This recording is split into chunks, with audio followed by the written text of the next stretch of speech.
If you can remember, just a couple months ago, there was a lot of big buzz and big news about this benefit of the doubt rule going in favor to the veteran. And this case was at the Supreme Court. Well, we lost.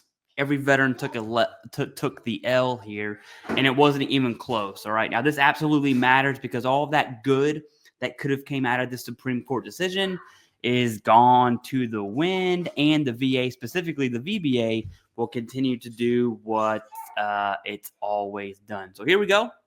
As of March 5th, I'm recording this at 8 p.m. Supreme Court sides against veterans wanting stronger benefit of the doubt review in disability claims. This is a whoopsies. This is a loss. Okay. I'm going to read this very quickly here.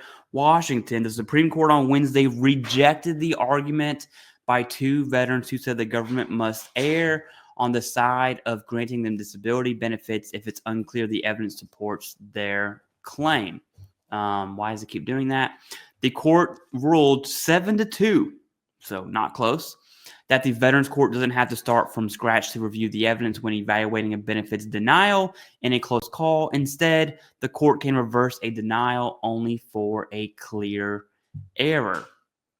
Justice whoever, in a dissent joined by Justice whoever, said the majority's decision all but ensures that the Veterans Court will continue rubber stamping the Department of Veteran Affairs decisions, despite steps Congress took to prevent that.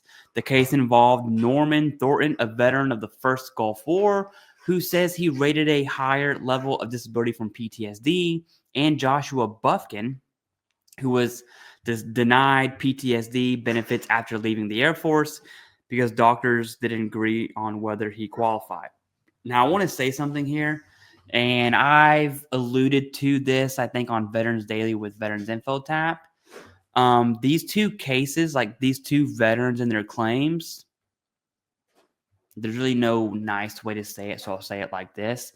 There were better cases to bring to the Supreme Court other than these two.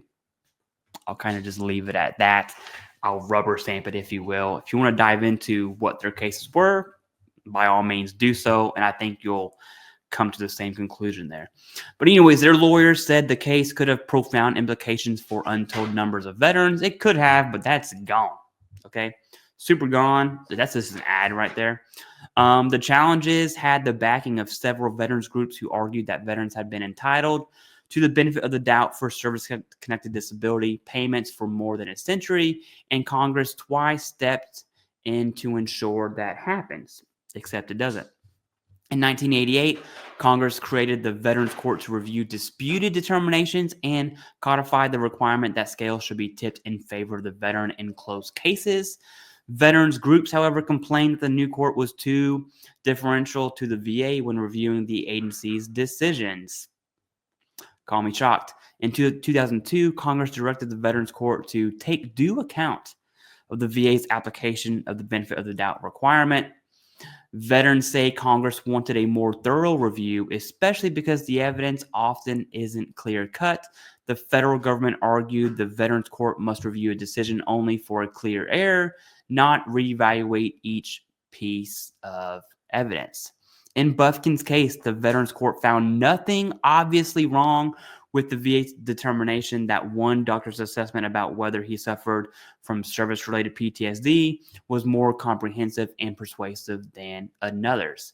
His lawyers argued the court failed to review whether the VA applied the benefit of the doubt standard to the complete set of evidence. Bufkin said he was traumatized by being caught between his wife's threats to kill herself if he didn't leave the military and the military's alleged response that he could leave the service or get a divorce. All right. Again, I think there's better cases. This is definitely a niche case here. The federal government said Bufkin's case was not a close call as the preponderance of evidence was against him.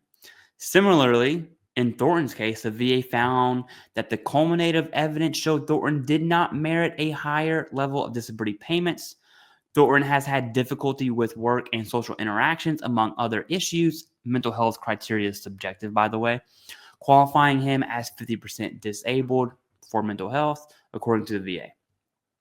But Thornton said his disability rating should be higher based on one examiner's assessment of how dissociative episodes have affected his employment.